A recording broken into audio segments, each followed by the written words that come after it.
네, 안녕하십니까. 동로사주TV 우동로입니다. 본성 분석 60갑자 51번째 갑인 일주에 대한 본성을 분석해 보겠습니다. 갑목은 해월에 장생을 하죠. 해자 축을 거쳐서 인이 걸록으로 들어와 있네요. 임목은 절기상으로 입춘을 얘기합니다. 입춘이란 절기로 하늘에 봄을 알리는 절기다. 인월이 사람의 봄은 아니죠. 묘월 땅의 봄을 거쳐서 진월이 돼야 진정한 사람의 봄이다. 청명을 얘기하죠. 그렇지만 벌써 갑목이라고 하는 기운은 인월에서 그 색채를 분명히 한다. 그렇다면 인이라고 하는 것은 청강 갑목의 정기를 받은 지지의 대표다. 그래서 인은 호랑이지만 목은 숲풀 속에 있는 호랑이다. 우리가 이렇게 얘기하죠. 지장간은 무토와 병화와 갑목이 있습니다. 갑목은 비견으로 들어온 거고요. 병화는 식신으로 들어왔죠. 무토는 편재로 들어왔습니다. 식신생재하는 기운. 간이어 지동이죠. 글쎄요, 갑인이 세다 그래도 경신만큼 셀까요? 센 듯 하면서도 경신 옆에 가면 왠지 작아 보이네요. 우리가 영조대왕이 올갑이라 그러죠. 옆에 전부 올갑입니다. 이 정도 되면 뭐 경신궁을 이기지 않을까요? 우리나라에선 영조대왕이 올갑이었다고 합니다. 여자로는 농계가 올갑이라 그러죠. 상당히 세 보인 일주지만 처음은 셀 수 있으나 그 나중은 그리 세 보이지 않다. 아마 그거는 기허에서 오는 문제가 아닐까. 기허라고 하는 건 오장육부의 폐대를 얘기하는 거죠. 모광절이라고 하는 월지가 임묘진에 태어나신 분들은 기허다. 기가 허하다라는 건 금이 부족하다는 얘기입니다. 갑이는 분명히 간이어 지동된 일주이고 세 보이지만 성격 자체가 상당히 급하고 궁리하는, 그리고 주체성이 남다른 일주만은 분명합니다. 그렇지만 이러한 것들이 지속되기 위해선 사주왕국에 금이 있어야 되겠다. 금이라는 건 기를 주관한다. 또 갑목이라는 건 양의 대표값이죠. 목의 대표값이다. 임목도 절기로 봄을 알리는, 하늘의 봄을 알리는 절기고, 또 청강갑에 가장 잘 구현시킨 일주가 인입니다. 주체성이 있는 갑인 일주에 풍부받은 기운이 잘 실현되기 위해선 꾸준하게 지속적인 경제활동을 위해서 필요한 금기운이 사주에 있어야 되지 않겠느냐. 금이라고 하는 거는 관으로 들어오는 거겠죠. 센 듯하지만 나중엔 기가 딸리는 일주가 갑인 일주입니다. 갑이라고 하는 거는 뭔가 누군가를 가리키려고 하는 성분. 그래서 보통 교육, 인재 육성 쪽에 특화된 일간이다. 뻣뻣하죠. 갑목은 곧게 뻗은 직을 얘기합니다. 곧게 뻗은 나무다. 그래서 융통성이 없다고 얘기하죠. 이렇게 인이 비견으로 내려앉아 있을 때는 그게 더 부각될 수 있죠. 그렇지만 그 융통성이라고 하는 것도 초지일간 고집을 피워서 끝까지 밀고 나가는 힘이 좀 약하다. 상대적으로 경신금에 비해서 약할 수 있다. 어떠한 일을 끈기 있게 하기 위해서 처음 실행하는 실행력은 상당히 좋으나 그러한 일을 초지일간 밀고 나가기에는 금의 도움이 상당히 필요할 것 같다. 그래서 갑인일주는 일주 자체로서는 상당히 세게 보이지만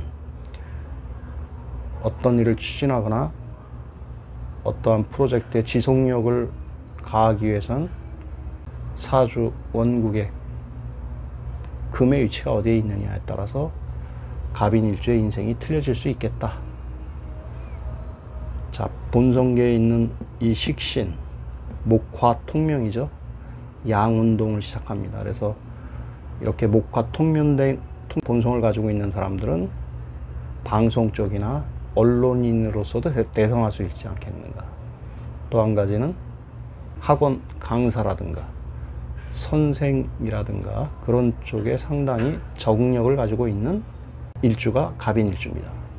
또한 식신생재할 사업 쪽에서도 남다른 실적을 낼 수 있는 일주가 갑인일주죠. 하지만 어떠한 일을 끈기 있게 지속적으로 해나가기 위해선 갑인일주만큼은 금의 기운이 필요하다.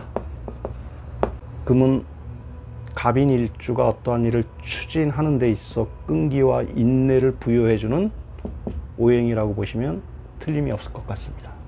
오늘 갑인일주에 대한 본성을 분석해 봤는데요.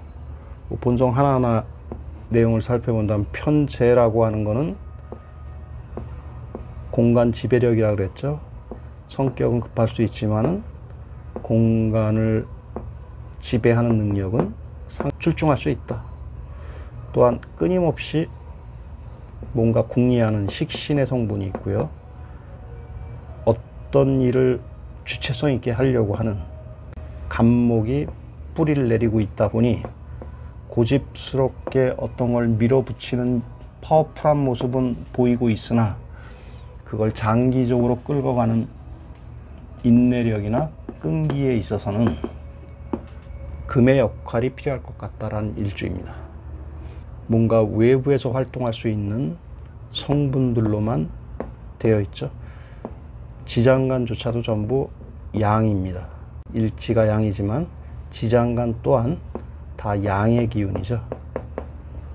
그래서 임목은 천간 간목을 대표하는 지지 중에 대표값이다. 건록으로 들어왔으니 간목의 위세가 상당하겠죠. 그렇지만 사주원국에 금이 없으면 그 위세도 초기에 위세가 있고 주체성이 있겠지만 시간이 지나갈수록 그 위세는 꺾일 확률이 많다. 법륜도에다가 갑인일주를 놓고 설명을 계속 이어나가 보겠습니다.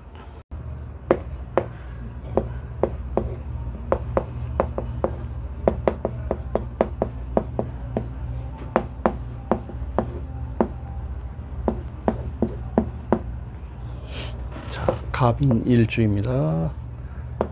인호술 3합이 되어 있네요. 5월에 태어난 간목입니다. 목생, 화, 화생, 토, 금생, 수.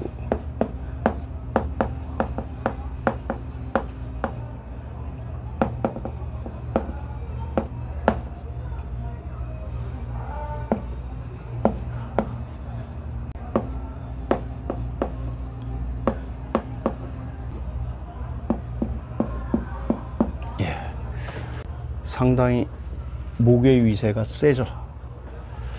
이렇게 신왕한 사주는 용신을 화로 잡는 게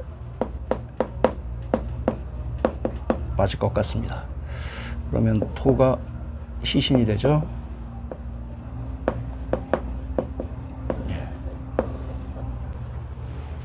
33세 병술 대운, 병술대운이 아마 건명 1960년 6월 1일 술시에 태어나신 이분한테는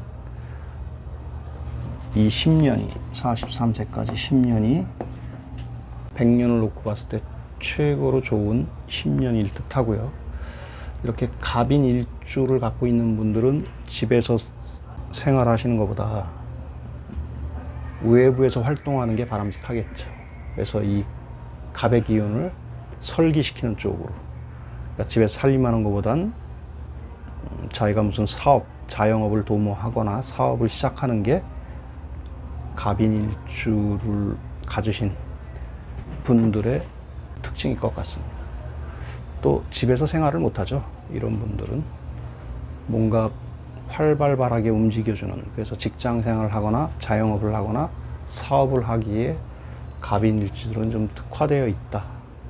단 금의 성분이 법륜도상으로 없습니다. 상당히 어떤 일을 끈기 있게 지속하는 힘이 처음 시작할 때는 상당히 파워풀하지만 그러한 일을 끌고 나가면서 인내와 끈기로 조율해 줄 수 있는 금의 성분이 없는 게 불리하겠죠. 어쨌거나 갑인 일주는 집에서 생활하기보다는 뭔가 나가서 외부 활동을 활발하게 하시는 게 이 일주의 본성하고 부합될 수 있다. 또 목화 통명사주니까 말을 또 얼마나 청상유수로 잘하겠습니까?